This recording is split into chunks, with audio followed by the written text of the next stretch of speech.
Boa noite! Nós preparamos um programa cheio de informação para você. Vamos falar do aumento de moradores de rua em Joinville, assunto que encheu o plenário da Câmara hoje. Conta um pouco a tua história, quanto tempo você está em Joinville e o motivo que fez você vir aqui na situação de rua. Sim, o que aconteceu foi um ocorrido, foi um incidente, né? Eu ia para Matinhos, acabei vindo para Joinville. Me ensinaram o caminho errado, acidente familiar, coisas simples. Aí eu acabei ficando, me integrei no Centro Pop ali, procurei até uns empregos, acabei não arrumando registrado, mas arrumei uns bicos, saí da rua e acabei voltando de novo, né? Por causa do mercado de trabalho. E essa questão também do, vamos dizer assim, o ajuste, não é tão fácil, né? Não é tão barato o custo de vida aqui. Aí os empregos também estão meio fracos. Aí acabei voltando, mas o Centro Pop está dando um bom auxílio para mim. No plenário da Câmara, esse tema do aumento do número de moradores de rua foi discutido com as comissões de Saúde, Cidadania, Urbanismo e Proteção Civil. O tema foi sugerido pelo vereador Maurício Peixer, do PR, que já havia citado as barracas ao lado do cemitério de Joinville. Famílias estão acampadas e usam os muros como um varal de roupas. Os parlamentares convidaram representantes da assistência social, das igrejas e da Polícia Militar para o debate. Em 2007, a Secretaria de Assistência Social contabilizava cerca de 150 pessoas em situação de rua. Em 2019, esse número já passa de 800 pessoas. Cerca de 40% delas têm problemas com álcool e drogas. Com a crise econômica no país, 3 centro-pops foram fechados em Santa Catarina. Como Joinville ainda dispõe desse serviço, muitas dessas pessoas vêm para cá. O centro de referência para a população em situação de rua fica próximo à rodoviária. Oferece banheiros, chuveiro, refeições e atendimento psicológico gratuito. Joinville tende a levar as pessoas a procurarem aqui a cidade, né, como uma cidade industrial, com muitos empregos, com uma boa estrutura de acolhimento, e sabemos que muitas vezes nem sempre é assim. Uma outra característica muito importante que encontramos é a questão do enfraquecimento ou mesmo rompimento de vínculos familiares. E é, de fato, uma questão muito presente, né, de relatos que eu mesmo escuto nos atendimentos psicológicos, de forma bastante genérica. Por exemplo, há 10 anos a minha mãe morreu, desde então estou nessa situação. Eu me separei da minha mulher há 5 anos, não consegui resolver isso, me envolvi com álcool, me envolvi com drogas, estou nessa situação. Então tem um componente afetivo, social e familiar muito importante em todas essas questões. Se nós não tratarmos as pessoas, o problema sai de um lugar e vai para outro. E saiu da rodoviária, foi para o mercado público, do mercado público, Praça Nereu Ramos, da Praça Nereu Ramos, Casqueiro, do Casqueiro, eu gostaria de saber qual vai ser o próximo lugar, porque eu já estou com policiais em todas essas áreas, fazendo um trabalho que, em tese, não éramos para estar empenhados. Eu acho que a pessoa em situação de rua ela é muito marginalizada. Por causa de tantos outros pagam. Que nem o policial ele acabou falando. Tinha mais de 800 pessoas. Eles fizeram um levantamento lá em 2015. Desses 800, 5 pessoas tiveram um mandato decretado, que infringiram a lei no caso. É um caso pequeno. Sim, tem alcoólatras, tem pessoas que têm os seus vícios, como muitas outras pessoas.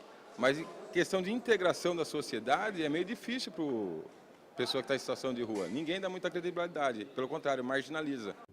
Você conferiu um pedaço do debate sobre a situação dos moradores de rua. Mais detalhes no site www.cvj.sc.gov.br.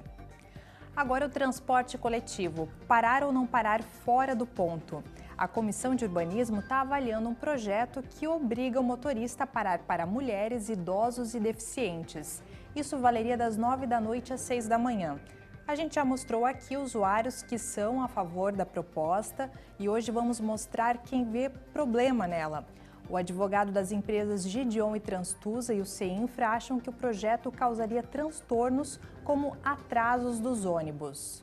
Isso gera problema. Gera problema por quê? Porque a pessoa precisa se comunicar com o motorista.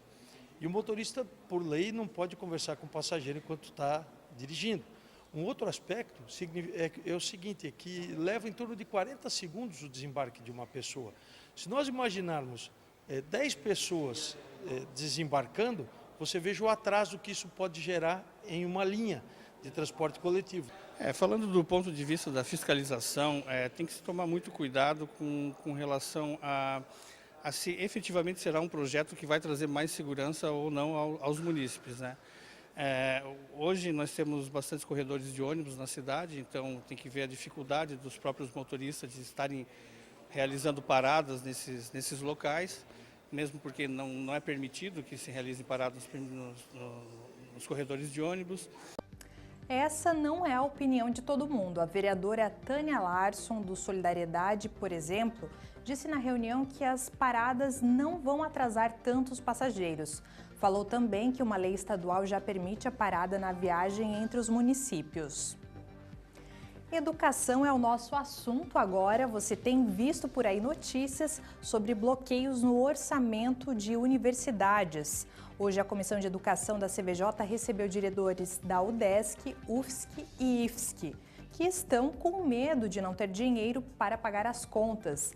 Vamos ver o que eles têm a dizer sobre o bloqueio do orçamento. Bloqueio é o termo que é usado hoje, né? Realmente a gente não sabe se vai se configurar um corte. A alegação, a princípio, é a questão de que a arrecadação dos impostos não conseguiu cobrir os gastos. Mas a princípio, né, como já havia explicado, mas hoje para nós havia já outra expressão que era contingenciamento, que era uma forma de liberação gradativa que estava acontecendo, que isso era normal, e o bloqueio hoje já sinaliza, na realidade, uma preocupação no sentido de que não haverá esse recurso futuramente. Hoje as instituições de ensino, no caso do Instituto Federal de Santa Catarina, já fala do valor que foi contingenciado ou bloqueado dentro da parte financeira.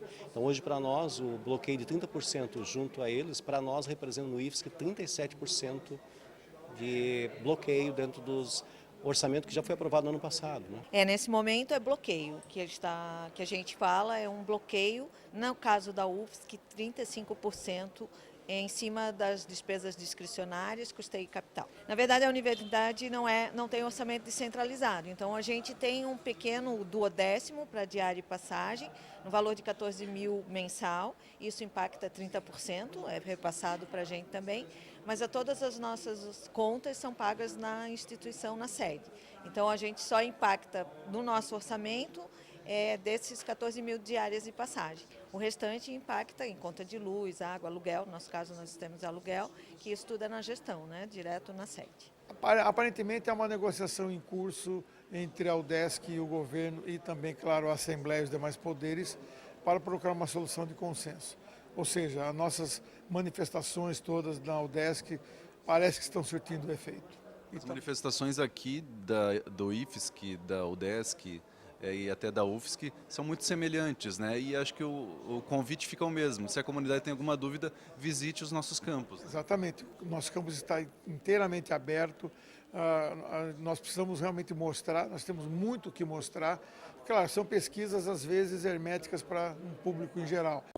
O CVJ Notícia acabou e volta na segunda. Se inscreva no nosso canal no youtube.com/CVJTV, o canal da democracia de Joinville. Tchau!